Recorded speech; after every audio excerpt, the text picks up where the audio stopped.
قطر مليان ناس ماشي بالليل من لندن لمدينة اسمها تيمبريدج في ويلز. السواق بيعلن عن المحطات الجاية وبيقول للركاب يجهزوا التذاكر. من بين الركاب في دكتور اسمه لويس شاير، راجع بيته مع ابنه الصغير ماكس. لويس كان تعبان فنام شوية وماكس كان بيلعب. لما لويس صحى لاحظ إنهم لسه في لندن. ماكس قال له يلعبوا حجر ورقة مقص، ولويس وافق بس قال له ينام بعد كده. وهم بيبدأوا اللعب لويس جاله تليفون. القطر كان دوشة فخرج للممر عشان يسمع كويس. زميله في الشغل قال له إن حصل حادثة كبيرة ولازم يجي المستشفى فوراً. أثناء المكالمة لويس شاف ست لطيفة اسمها سارة بتشتغل منظمة حفلات، كانت بتتكلم مع ماكس. وهما بيلعبوا ماكس وقع القهوة بتاعتها على البلطو. رجع لويس واعتذر لسارة عن البلطو اللي اتبهدل وقال لها إنه هيدفع تمن التنظيف. سارة ضحكت وقالت له ممكن يجيب لها واحد جديد، وبعدين قالت له بهزار بلاش مش مهم. لويس وسارة كملوا كلام وكانوا متناغمين جدا. ماكس وري سارة الرسومات بتاعته وهي بصت فيها باهتمام.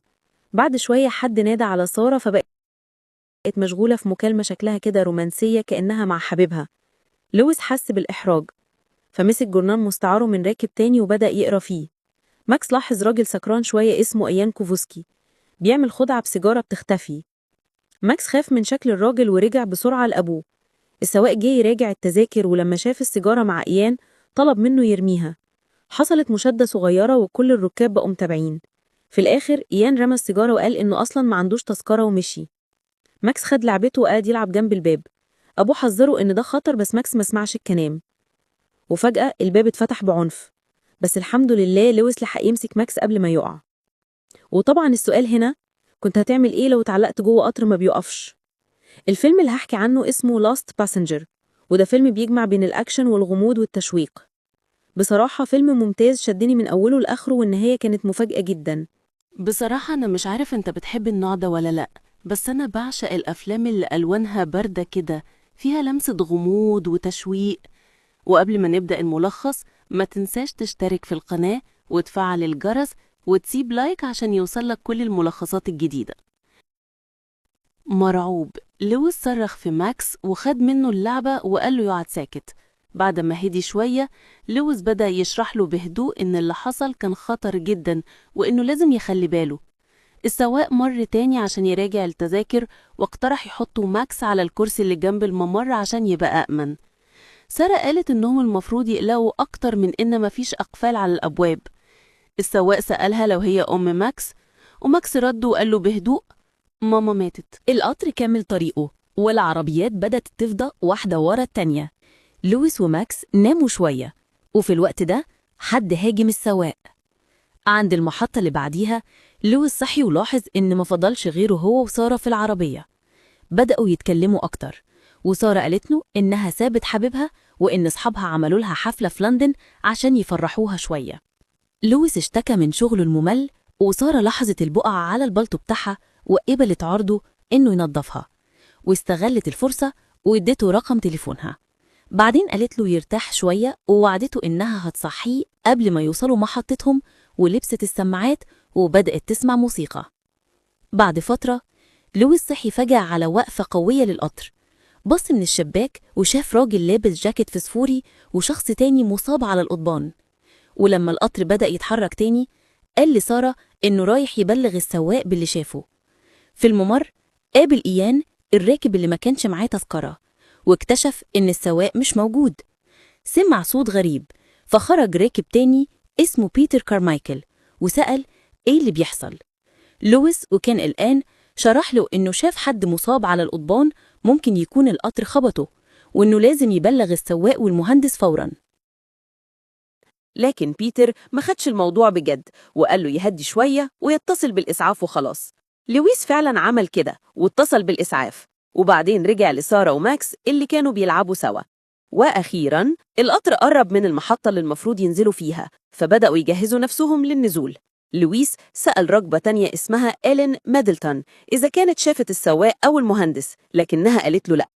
ولما كانوا بيودعوا بعض وقالت له بابتسامة ما تنساش معاك رقمي. لكن المفاجأة الكبيرة إن القطر موقفش. لويس ساب ماكس وسارة في المقطورة مع إيلين واخرج يدور على المهندس. في السكة اتصل بزميله في الشغل وقال له إنه هيتأخر شوية. دخل كابينة السواق، استخدم جهاز اللاسلكي وكلم المهندس وقال له إن هم فاتوا المحطة، وكمان حكاله عن الشخص اللي شافه على القضبان. لكن الغريب إن المهندس مهتمش خالص، وكل اللي سأل عنه كام راكب لسه في القطر. لويس رد وقال له 6. وبعدها الاتصال اتقطع. بدأ يدور في حاجات السواق، لقى مفاتيح وحاول يفتح باب القطر الخلفي بس معرفش. ساعتها بيتر شافه وقال له بنبرة تهديد: لو فضلت تعمل كده هكلم البوليس. لويس اتنرفز وقال له إن المهندس فوت المحطة وإن في حاجة غلط بتحصل. وفجأة سمعوا صوت بوق القطر عالي جدا مزعج بشكل غريب. رجع لويس بسرعة للمقطورة وحاول يسحب فرامل الطوارئ، بس بيتر حاول يمنعه، فلويس زقه بعيد. بعدها بيتر لاحظ إن القطر عدى محطته هو كمان، فجرى سحب فرامل طوارئ تانية، لكن ولا واحدة اشتغلت. القطر كان بيزيد في السرعة أكتر وأكتر. ساعتها لويس وبيتر بدأوا يحاولوا مع باقي الفرامل، لكن كلها كانت معطلة. وهنا انضم ليهم إيان، اللي أخيراً فهم إنهم فعلاً في خطر حقيقي. لويس حاول يفتح الباب اللي ورا تاني، لكن المفاتيح ما ركبتش خالص. إيان اتلخبط وقال له ليه ما تروحش للمهندس على طول. في اللحظة دي بيتر ظهر في الممر وقال لهم ما تلعبوش في الباب عشان ما تعرقلوش تحقيق البوليس. لكن إيان ما سمعش كلامه وشد المقبض، والمفاجأة إن الباب ما كانش مقفول أصلاً. الركاب راحوا على كابينة المهندس اللي في آخر القطر، وكانت فاضية تماماً، والقطر ماشي بسرعة رهيبة وهو بيعدي آخر محطة. لويس بدأ يدور على فرامل الطوارئ، بس بالغلط داس على البوق، وده خلى اللي بيتحكم في القطر يعرف مكانهم بالظبط. بدأوا يجربوا كل الرافعات، لكن بسرعة اكتشفوا إنهم مش قادرين يوقفوا القطر. بيتر قال لهم يسيبوا الموضوع للشرطة، هم ممكن يقطعوا الكهرباء عن القضبان. لكن لويس لاحظ إن القطر شغال بالديزل، فمش سهل يتوقف كده. بعدها شافوا فرامل إيدوية شكلها زي عجلة، فلويس مسكها ولفها وفعلا بدأت تشتغل. القطر قلل سرعته من 70 ل 50 ميل في الساعة، وبدأ يصدر صوت مزعج وشرر بيطير من تحته، والركاب اتنفسوا الصعداء لما حسوا إنها نفعت.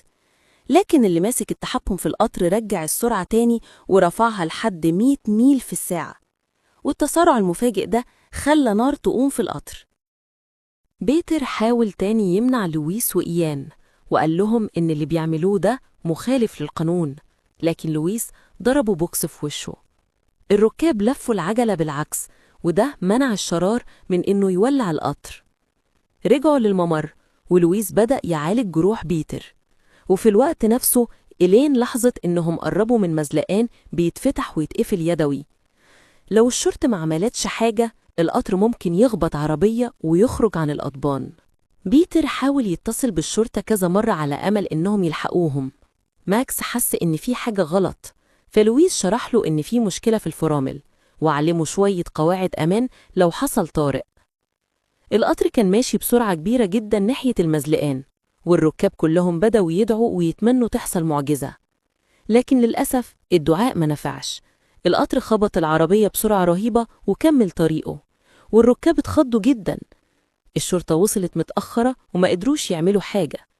بعد الحادثة إيلين بدأت تحس بتعب شديد، ولويس اكتشف إنها جالها أزمة قلبية. حاول يفوقها حوالي 10 دقايق، لكن للأسف ما قدرش ينقذها. في الآخر الركاب أقنعوا لويس يسيب إيلين ويروح ناحية المهندس يحاول يفتح الباب بالقوة تاني. لويس وإيام بدأوا يحاولوا يكسروا أول باب من بابين الكابينة باستخدام طفاية حريق وفاس، لكن الباب ما تكسرش. بعد شوية مجهود لويس قدر يكسر الإزاز بتاع أول باب. طلع في الممر وهو مرعوب لما شاف السواق متخنق ومقتول. لويس بدأ يخبط على الباب التاني وينادي على المهندس يفتح له ويوقف القطر، لكن مفيش أي رد. حاول يبص من الإزاز اللي عليه تراب وشاف خوذة جوه الكابينة، نفس الخوذة اللي كان لابسها الشخص الغريب اللي نزل من القطر قبل كده ورجع تاني وأخد مكان المهندس. لويس حاول يتكلم مع الراجل الغريب وقال له عن ابنه الصغير، يمكن يحن أو يرد عليه، لكن مفيش فايدة. الراجل ما تكلمش خالص. لويس اتعصب جدا وبدأ يضرب الإزاز بالطفاية وبالفاس، لكن الإزاز كان قوي جدا وما تكسرش. في الوقت ده الراجل الغريب فضل يضرب البوق بإيده كأنه بيحذره إنه يبطل يحاول يدخل الكابينة. إيان حاول يهديه وقال له يهدى شوية ويفكروا بهدوء في حل تاني ممكن يعملوه. وهم بيفكروا في اللي حصل افتكروا حادثة تانية حصلت قبل كده لما خزان الديزل اتخرم والنار ولعت ومات كل الركاب. في اللحظة دي سارة قطعت كلامهم وقالت إنها لقت حاجة عن الجزء اللي بيوصل العربيات ببعض. إيان اللي طلع مهندس في الأصل بدأ يشرح لهم إزاي الأجلاء دي بتشتغل. سارة وإيان قرروا يحاولوا يفصلوا العربيات عن بعض ويوصلوا الفرامل اليدوية من العربيات اللي ورا ويحاولوا يوقفوا القطر بالكامل. الركاب وافقوا وساندوا فكرتهم، لكن الجزء اللي بيوصل العربيات طلع صعب جدا الوصول له. إيان فكر ينزل من القطر وهو ماشي ويحاول يفصلهم بنفسه، لكن بيتر اقترح يستنوا لحد ما يوصلوا لمحطة كروست لأن القطر هناك بيبطأ طبيعي بسبب إن القضبان حالتها سيئة.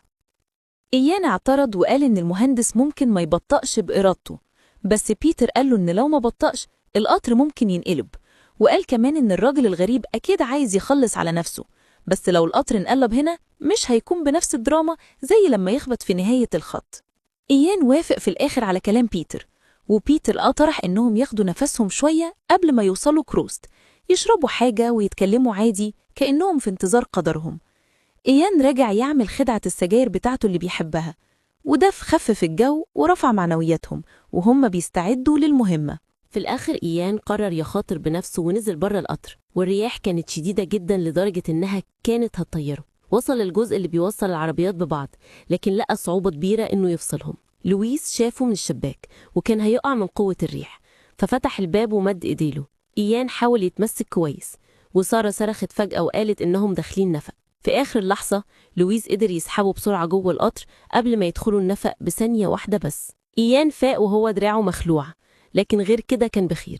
فجأة القطر وقف في نص النفق، وطلع إن الشرطة حاولت توقفه بأكياس رمل حاطينها على القضبان، لكن الأمل في إنقاذهم بدأ يقل لما اكتشفوا إن النفق فيه سكة واحدة وباب القطر ما بيفتحش كله. لويس لاحظ إن ابنه ماكس ممكن يعدي من الفتحة، بس ماكس كان بيعيط وبيترجاه ما يبعتوش لوحده في النفق المظلم. رغم إن لويس كان مصر ينقذه، الموقف اتحل من نفسه لما القطر بدأ يتحرك تاني. ومع بقاء 10 دقايق بس على نهاية الخط، إيان اقترح إنهم يفجروا الجزء اللي بيوصل العربيات ببعض، لكن ما كانش عندهم متفجرات. هنا لويس جات له فكرة. لويس حط طفاية الحريق وسط الشنط بين العربيات وحاول يولعها على أمل إنها تنفجر. الركاب استخبوا ورا الكراسي وكلهم بيتمنوا إنها تشتغل. فعلا حصل الانفجار، لكن الجزء اللي بيوصل العربيات ببعض لسه ماسك وما فصلش. لما لويس قرب من مكان الانفجار شاف إنهم دلوقتي يقدروا يوصلوا للقطعة دي من جوه. حاول يفصل العربيات بإيده، لكن المعدن كان سخن جدا وما قدرش يلمسه كويس. بيتر جه ساعده ومعاه فأس الحريق، واتنينهم بدأوا يضربوا بكل قوتهم لحد ما قدروا أخيراً يفصلوا العربيات. بس في اللحظة دي بيتر فقد توازنه وقع من الفتحة على القضبان. إيان وسارة جروا بسرعة ناحية الفرامل اليدوية عشان يحاولوا يبطئوا القطر. في نفس الوقت لويس كان في العربة اللي بدأت تولع بسبب تسريب الوقود. قبل ما يحصل انفجار كبير بثواني، لويس نط من القطر، والغالب إن الراجل الغريب اللي كان في كابينة المهندس ما قدرش ينجو من الانفجار، بينما إيان وسارة قدروا يوقفوا القطر. لويس أغمى عليه، ولما فاق لقى نفسه بره القطر وسارة شايلاه عليه. شاف القطر مولع قريب منهم وطائرات الشرطة بتلف فوق. سارة قالت له إنها كلمت الإسعاف، وقالت له وهي بتضحك أهو أخيراً هتوصل المستشفى في ميعاده. إيان ضحك وقال لو كنت دفعت تمن التذكرة كنت طالبت برجع الفلوس. الركاب اللي نجوا بدأوا يحتفلوا بالنجاة، لكن لحد دلوقتي محدش عارف مين كان المهندس الغامض ده. تفتكروا ليه الراجل اللي بالخوذة اختار الطريقة دي بالذات عشان يموت؟ ولا ممكن يكون عنده سبب تاني؟ ولو حبيت تعرف باقي القصص والأحداث الغامضة اللي زي دي، ما تنساش تشترك في قناتي الأولى عشان تشوف تلخيصات أفلام مشوقة، وكمان في القناة التانية اللي فيها معلومات غريبة ومفيدة هتخليك تتعلم حاجات جديدة كل يوم. استنوني في القصة الجاية.